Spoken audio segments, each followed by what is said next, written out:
Yeah, okay, fine. Yeah, my first abstract is about efficacy of oral SERDs in the treatment of ER-positive, HER2-negative metastatic breast cancer, a stratified analysis of the ESR1 wild-type and mutant subgroups. Now we know that most patients do develop endocrine resistance to aromatase inhibitors in MBC setting. We also know that ESR mutations almost in 50% of the patients account for this resistance.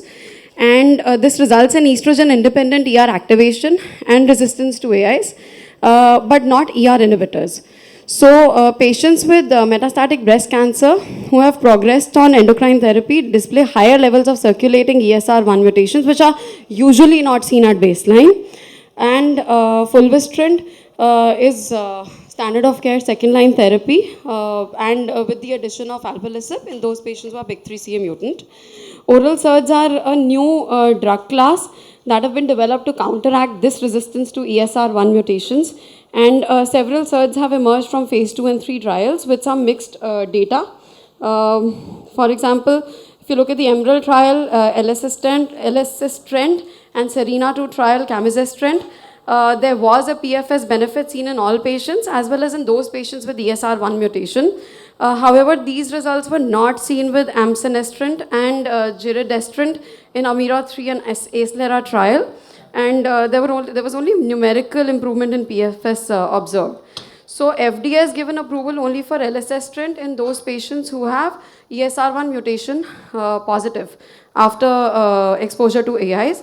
And this particular study was done to look at what happens in those patients who have ESR1 wild-type tumors.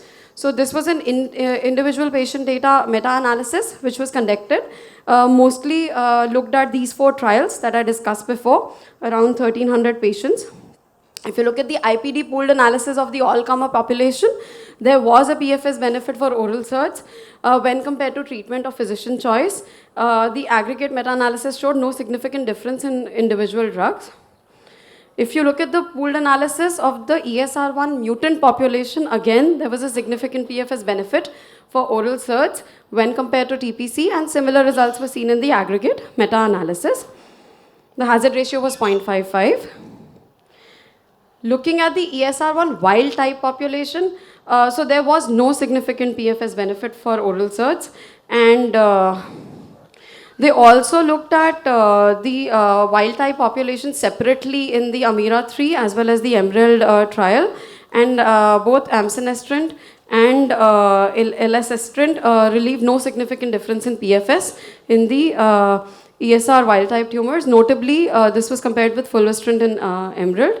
They also did a subgroup analysis of oral SERDs versus fulvestrant from these trials, and showed similar outcomes to the oral SERDs versus TPC population, where benefit was seen in the ESR1 mutant but not ESR1 wild type. So the authors concluded that PFS benefit in patients treated with oral SERDs was mainly driven by the ESR1 mutant subgroup, and PFS benefit in the overall and ESR1 mutant subgroup was seen, not in the ESR1 wild subgroup. And this is in keeping with the FDA approval of elacestrant for patients with ESR1 mutant tumors. So this is also what guidelines recommend now, ASCO guidelines. So they say in those patients who have an ESR1 mutant tumor after exposure to aromatase inhibitors, there is options of adding elacestrant in these patients. My second abstract looked at the PADA-1 trial, the dynamics and type of ESR1 mutations under AI or fulvestrant combined with palbociclib. So building upon ESR1 mutations, they can be detected by ctDNA analysis in blood as well as solid tissue. And they retain partial sensitivity to fulvestrant. This trial started when SERDs had not really come into the picture. So they used fulvestrant for their study. So PADA-1 was a very novel strategy which was looking at patients who developed ESR1 mutations while on treatment with aromatase inhibitors and palbociclib. And this was before clinical progression, only molecular progression. And then they switched their therapy. So if you look at this, it's a slightly busy slide. This was a randomized open-label phase 3 trial with patients with AI-sensitive, ER-positive, HER2-negative metastatic breast cancer with no prior treatment. It was a three-step process. In step one, they started the patients of AI and palbociclib, and they also looked at the blood ESR1 mutation status at inclusion after 1 month, and then every 2 monthly. Those patients who had clinical progression, they went out of the study. Those patients who had rising ESR1 mutations and no synchronous clinical PD, they were further taken in step 2 and randomized to either continuation of the same regimen or to switch over to fulvestrant and palbociclib. And those patients who were continued on the same regimen, after clinical progression on that regimen, they had an option of crossing over to the fulvestrant and palbociclib arm. So the primary endpoints for PFS from randomization in the ITT population and more than equal to grade 3 hematologic side effects. And please note that a big R, that time point, they also started doing ctDNA analysis from there as well, and then every 2 months until disease progression. So this ESR1 mutation detection was performed using a ddPCR assay. This was lab developed there. And they also used some leftover plasma samples and did an NGS on them to look at the different mutation types. So around 95 patients had data for that.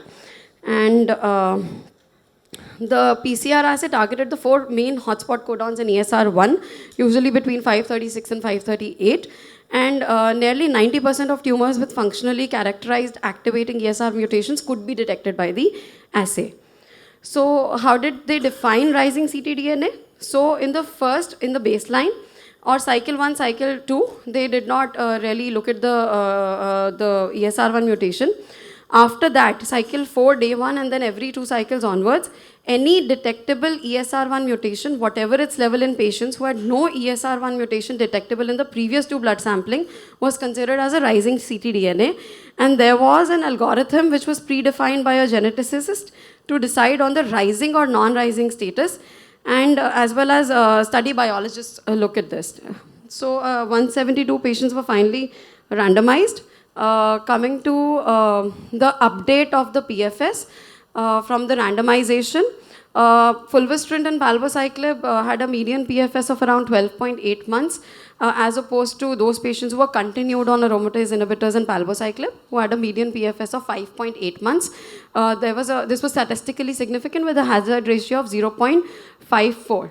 Those patients who crossed over on disease progression to fulvestrant and palbociclib had a 3.5 month PFS. So overall, there was a PFS benefit with the early switchover of fulvestrant. Similarly, PFS 2 was also better in the fulvestrant arm as opposed to continuing on the aromatase inhibitor arm. If you look at the type of ESR1 mutations, most common was the T537S mutation. Along with other mutations, almost 25 to 26% of patients had polyclonal mutations. A notable point which I've highlighted is that around 46% patients had initially had a rising level, but once they were randomized, they did not have a baseline, a blood ESR1 mutation. And later on also it was found they had lower levels of rising ESR1 mutation. When they analyzed this according to the type of mutation and clonality, there was no significant prognostic or predictive effect. Patients switched to fulvestrant plus palbociclib. They experienced a higher rate of mutation clearance at 2 months compared with those remaining on aromatase inhibitors, notably 68% versus 32%. And this was found to be an independent prognostic factor for PFS. So those patients who cleared mutation earlier did better. The length of ESR mutation clearance was also longer in those patients who received fulvestrant along with palbociclib. So the investigators concluded update analysis of PADA1 confirmed PFS benefit of switching to fulvestrant plus palbociclib as guided by detectable ESR1 ctDNA during frontline treatment. And the kinetic analysis supported these efficacy findings and suggested limited molecular efficacy of switching from AI plus palbociclib to fulvestrant on clinical progression. And the ESR1 mutation type and clonality was shown not to be predictive of PFS. So here are my thoughts. Yes, the study is good. It demonstrated a benefit of switching therapy based on genomic findings and not clinical findings.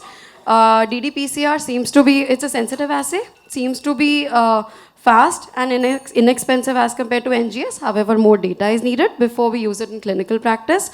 How do we reproduce these results with other CDK4/6 inhibitors? Again, more data needed. Are ESR1 mutations and PIK3CA mutations mutually exclusive? I think we need to find more data and then to figure out how to go about it later. As I mentioned before, some 46% of patients had a rising ESR1 mutation, but after randomization, they were found not to have it. So I think we need to also define rising mutation level in blood and to just know it further for clinical practice, and how does this translate with LSS trend and other asserts. I think I'll stop here.